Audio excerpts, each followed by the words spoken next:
What's up, man? I want to talk about first. I'm gonna talk about Deontay Wilder fight against Dominic Brazil. It was a good performance by Deontay Wilder. Incredible performance. He knocked him out in the first round. And I'm looking at the fight, and I was listening to Dominic Brazil, and he said his game plan was to get in on the inside of Deontay Wilder. And I said to myself, in the first round, he has to get on the inside immediately. He cannot fight Deontay Wilder from long range, or no, he wasn't even at long range. He was at mid range. He was fighting Deontay Wilder at the end of Deontay Wilder's right hand. So I'm like, man, this is not gonna be good because first of all, Dominic Brazil is not that fast. He's not a really quick twitch muscle guy. You know what I'm saying? So I knew that he was not going to be able to get out of the way of the punches. First of all, so I'm looking at the fight, man. I'm like, man, this man gonna get hit, and this fight may be over early. Sure enough, he got hit by a right hand. He shook his head. You know, when fighters shake their head, that's no good. You know, the punch hurt if they shaking their head. Then, I think he got hit again, and he went to the ropes because he was kind of hurt. Then he fired off his right hands and kind of hit Deontay Wilder, and Deontay Wilder got a little shook. And you know, Deontay Wilder was backpedaling. So I'm thinking like, man, this Brazil chance to get on the inside. He didn't get on the inside. And then Deontay Wilder got his bearings back and threw another right hand. And Brazil was right there at the end of the right hand and got flattened. You know what I'm saying? Just flattened like a flatliner. And you know, Deontay Wilder did what he does 90. He got to have like a 98% knockout ratio. You know, two people only went the distance with him. You know what I'm saying? Bermain Stavern and Tyson Fury. So he probably got like a 98% knockout ratio. And you know, Brazil, you know, he did all that talking and talked a big game, said what he needed to do, but he didn't do it. See, this it's one thing to say what you need to do, and then when you get in the ring, actually applying it to the ring. But like I said, man, it was a good performance, a great performance by Deontay Wilder. But what was revealing was the post fight interview that Jim Gray did with Deontay Wilder. Jim Gray said, "I don't. We don't want to see you fight the Brazils of the world. We don't want to see Joshua fight the John Louises of the world. We want you two guys to fight each other." Now, you know, Joshua still hasn't fought Louise, so that fight has to, he has to win that fight. But he was saying in so many words, we want to see y'all fight. And Deontay Wilder said, yeah, y'all will see us fight. We're going to fight. And then he was talking, and then he said something that was, I don't know if anybody talking about it. Deontay Wilder said that yes, we're going to fight, but we both want to get as much money as we can. You know what that means?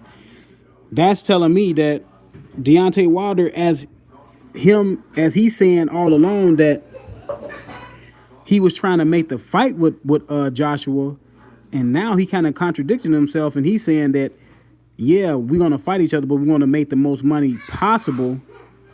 So what? Is he part of the build up? Because look, I told y'all, man, that these fighters can be playing us, you know what I'm saying, against each other, and they all along are in cahoots of trying to build this fight and make this fight bigger. They already stated that they talked on the phone previously before. You know what I'm saying? Deontay Wilder came out and said him and Joshua talked. Joshua said, yeah, we do talk. We did call each other a couple times or whatever. So who's to say that they didn't get on the phone and say, hey, man, let's build this fight up? You know what I'm saying? Let's good cop, bad cop, whatever we got to do to build this fight up. I don't put it past anybody, because to think that these fighters are going to be your friend, and you think that you got a great relationship with them, that they won't do this, won't do that. Yeah, of course they will, man. He just said they trying to get the most money possible, the most money possible. So to get the most money possible, they know that they have to build the fight up. They trying to build it to like like a Mayweather Pacquiao type situation, which they're not gonna make as much money as they did, but they trying to take it towards that realm. You know what I'm saying? So I don't know if people caught that, man. I can go back on my Showtime thing, and I can play the audio, man. And he said something that was really revealing. Like as these fighters continue talking and talking and talking and talking, like they can't really have the truth because they do so many interviews and you know what I'm saying, they say so much, they give so much information that eventually if you keep asking them, and Jim Gray was kind of put him under the fire. Jim Gray said that, look man, this was a great win but nobody want, and that's the network that Deontay Wilder fights on. So Jim Gray, maybe by Jim Gray saying it the way he said it and put it the way he put it, probably caught Deontay Wilder off guard a little bit. I was looking at Deontay Wilder's face when he asked him that question and asked him in that way. Deontay Wilder did not look, very pleased that he asked him in that way. He said, "We just want y'all to get in the ring. What's going to take y'all to get in the ring?" And then that's when Deontay Wilder came out and said, "We just want to make the most money. I know the fans want to see the fight, but we want to make the most money possible." And that's a build-up, ladies and gentlemen. That's two guys that, to me, that I truly believe that they are in cahoots of building up the fight. And nobody really, like, Deontay Wilder said something, during the Brazil build-up when he said, y'all not going to hear anything in the media when this fight is really going to be negotiated because y'all not going to hear no details, no nothing. We're just going to get the fight made. And I said that months ago. I said, just like the Mayweather Pacquiao situation, the negotiation details per se was all in the media. Everybody was talking about it, right? But when the fight got done, it went silent. As soon as the fight got done, I think ESPN broke it and said that they're gonna finally fight, and you didn't hear anything when that negotiation was going on, that private negotiation was going on. You heard nothing about the details. You heard nothing about glove size. You didn't hear nothing about who's getting the most money. You didn't hear about the ring size. You didn't hear about nothing. And that's when truly negotiations are going to happen. You're not going to hear anything. You're just going to hear that the fight is made. Period. Point blank. So all this stuff that you hear through the media is that this is just a circus.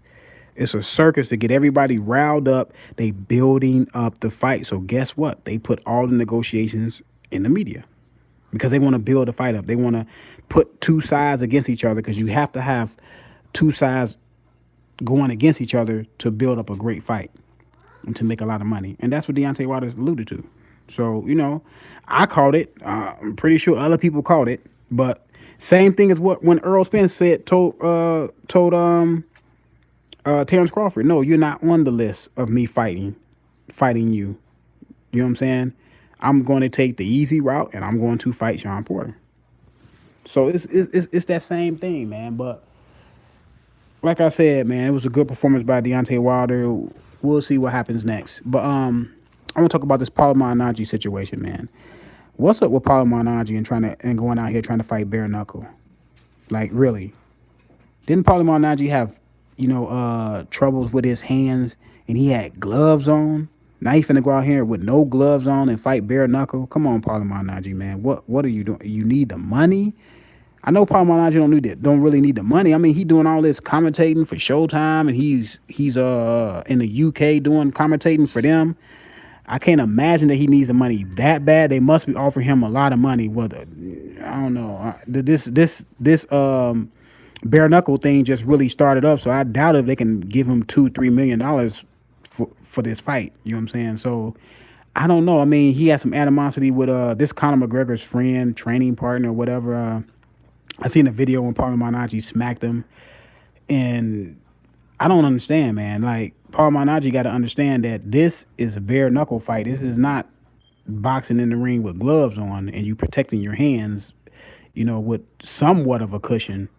You know what I'm saying? And Paulie Malignaggi was never known for power. Now, like he said in the press conference, yes, he can cut a man up. You can't cut a man up because you don't have no gloves on. But I mean, if you don't have enough power to keep that guy up off of you, and Paulie Malignaggi said he got good defense, and yeah, he got good defense, but he's not the same fighter he was 5, 6, 7 years ago. I mean, he's older. Now he finna go in there and fight bare knuckle. You can hurt your hand in the first round. You can hurt your hand with the first punch. Then you in trouble. You know what I'm saying? The guy that he's fighting, I don't know nothing about the guy. I don't know nothing about him. He's a big, stocky guy. You know what I'm saying? he looked like he's made for the bare knuckle situation. You know what I'm saying? And Paulie Malignaggi, I mean, we will see, man. But Paulie Malignaggi has a TV career. Career. Why would you want to go in there and mess up your face, man? I've seen some of those bare knuckle fights. Even the guys who win in those bare knuckle fights, they have lacerations all over their face and bad cuts. Why, Paulie Malignaggi? Why would you want to do that to your face, man? And you want to commentate on TV? I don't understand. Unless he just really need the money. And then in the face-off, Paulie Malignaggi spit on the guy, which was very disrespectful. I don't care. You don't spit on anyone, man. Like, smack the man, punch the man. Don't spit on the dude, man. You spit on the dude, and then you spit on the guy that was next to the dude. So you ain't only spray him, you sprayed the guy that was next to him, which was very, very, very disrespectful. Paulie Malignaggi, you got to be ashamed of yourself, man. Listen, yeah, it's heated. It's a fight, but man, smack the man or something. Don't spit on the man. That's like the worst thing you could do is spit on somebody. But let me know what y'all think, man. I think Paulie Malignaggi gonna get beat up, man.